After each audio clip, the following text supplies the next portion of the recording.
दोस्तों, दिनाक्षी short hand में आपका स्वागत है। अगर आप चैनल पर नए हैं तो चैनल को सब्सक्राइब करें और बेल आइकन जरूर दबाएं। इस डिक्टेशन की एडवांस आउटलाइंस और वाक्यांश आप हमारे पेड बैच से प्राप्त कर सकते हैं। हमारे पेड बैच में आपको प्रतिदिन सभी डिक्टेशंस की एडवांस आउटलाइंस और वाक्यांश दिए जाते हैं और कुछ ऐसी डिक्टेशंस जो केवल पेड मेंबर्स को ही प्राप्त होती हैं। हमारे पेड बैच को ज्वाइन करने के लिए और बैच के बारे में संपूर्ण जानकारी प्राप्त करने के लिए आप डिस्क्रिप्शन बॉक्स में दिए गए मोबाइल नंबर पर व्हाट्सएप कर सकते हैं। इस डिक्टेशन की डेमो आउटलाइंस आप हमारे टेलीग्राम ग्रुप से प्राप्त कर सकते हैं। तो चलिए डिक्टेशन को स्टार्ट करते हैं। डिक्टेशन 5 सेकंड बाद स्टार्ट होगी। Ready, start.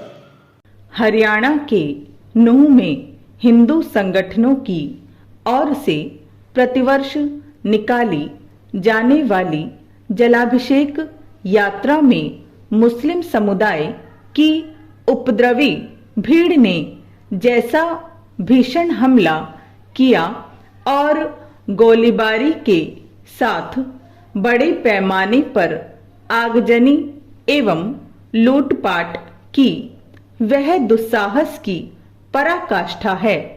जिस तरीके से इस यात्रा पर हमला किया गया, उससे यह साफ है कि ऐसा सुनियोजित साजिश और पूरी तैयारी के साथ किया गया।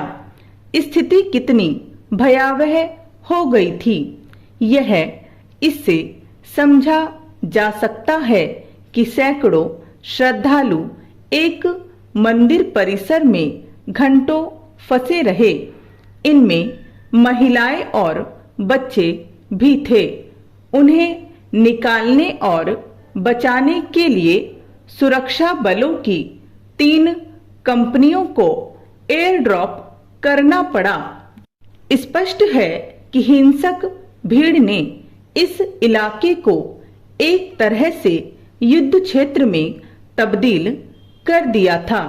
हिंसक भीड़ कितनी दुस्साहसी थी, इसका पता इससे चलता है कि पुलिस को भी निशाना बनाया।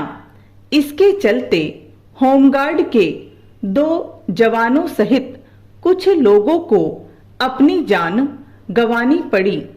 कई पुलिस अधिकारी एवं सिपाही घायल भी हो गए। इनमें कुछ की हालत गंभीर है। अराजक तत्वों ने एक थाने को भी निशाना बनाया और उसके अंदर बाहर खड़े दर्जनों वाहन जला दिए। चूंकि हिंसा की व्यापक तैयारी की गई थी, इसलिए जल्द ही अन्य इलाकों में भी उपद्रव शुरू कर दिया गया। नतीजा यह हुआ कि जहां नूंह में कर्फ्यू लगाना पड़ा, वहीं अन्य क्षेत्रों में पुलिस की तैनाती बढ़ानी पड़ी। इस पर भी ध्यान दिया जाना चाहिए कि यात्रा तय मार्ग से निकल रही थी और प्रशासन से उसकी अनुमति भी ली गई थी।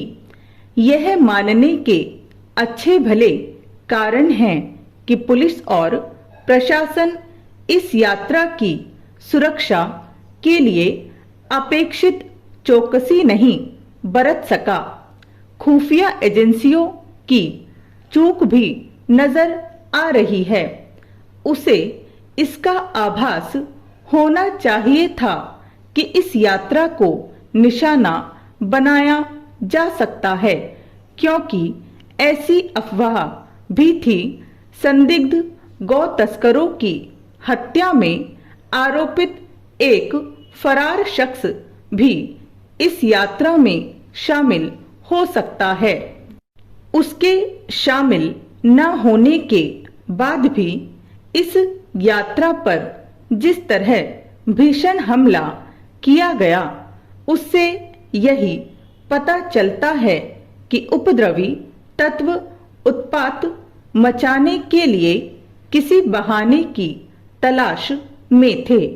हिंदुओं की जलाभिषेक यात्रा पर हमले की इस भयावह घटना ने उन घटनाओं की याद दिला दी जिनमें पिछले कुछ समय में देश के अनेक हिस्सों और यहाँ तक कि देश की राजधानी में ऐसी ही यात्राओं को निशाना बनाया गया था।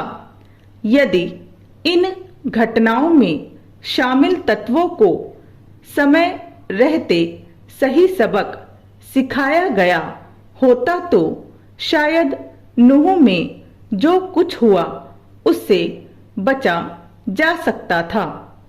यह शुभ संकेत नहीं कि अब कोई भी पर्व और त्योहार ऐसे नहीं जिनमें किसी न किसी बहाने हिंसा न होती हो। हिंसा का यह सिलसिला कानून के शासन को चुनौती तो है ही, देश में सद्भाव के वातावरण को प्रभावित करने वाला भी है।